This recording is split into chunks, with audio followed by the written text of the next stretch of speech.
4,000 years ago, a king ran through a screaming storm for 200 miles and then demanded his people call him a god. This is Shulgi of Ur. Shulgi ruled Sumer from 2094 to 2046 BCE, but he didn't want to be remembered as merely a king. He wanted to shatter the boundary between mortal and divine. To become a god, Shulgi needed divine blood, so he claimed descent from Ninsun, the same goddess mother as Gilgamesh. He wasn't just ruling, he was continuing a sacred bloodline. Shulgi commissioned a praise poem that cast him as a mighty man and fierce lion.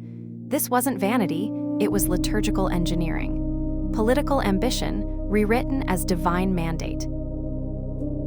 The poem aligned him with Anu, Enlil, and Inanna. He wasn't just being praised, he was being installed in the pantheon, building immortality, one verse at a time. The centerpiece of his legend, a journey between Nippur and Ur, 100 miles each way. He ran there, led a festival, then ran back, in a single day. The poem describes a storm that shrieked, the four winds howling at each other. In Mesopotamia, storms were the domain of the gods. Shulgi wasn't just running, he was invading divine territory. Despite hailstones drumming on his back, he remained unterrified. The text says he galloped like an ass in the desert. A king who didn't just endure the gods' fury, he outpaced it. For the Sumerians, this wasn't athleticism.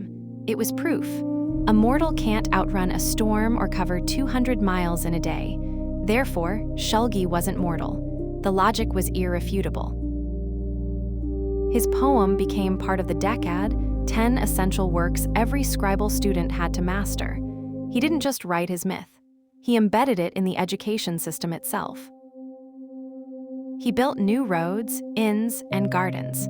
He wasn't just telling people he was great, he was building a world where his greatness was the only logical conclusion.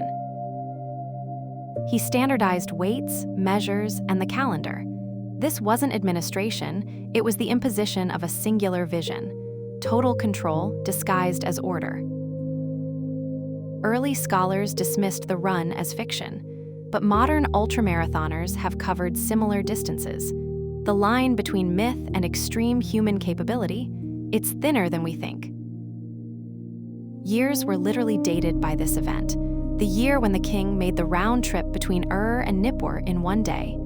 Time itself was organized around his claim. 4,000 years later, we're still talking about him, still debating whether he was man, myth, or something in between. Shulgi achieved exactly what he wanted. He won. Do we dismiss this as propaganda, or recognize that the most enduring legends are built on the blurring of truth until the difference no longer matters? Myth outlives fact. If this gripped you, subscribe for more deep dives into the myths and mysteries that shaped our world. And tell us, do you think Shulgi actually ran those 200 miles?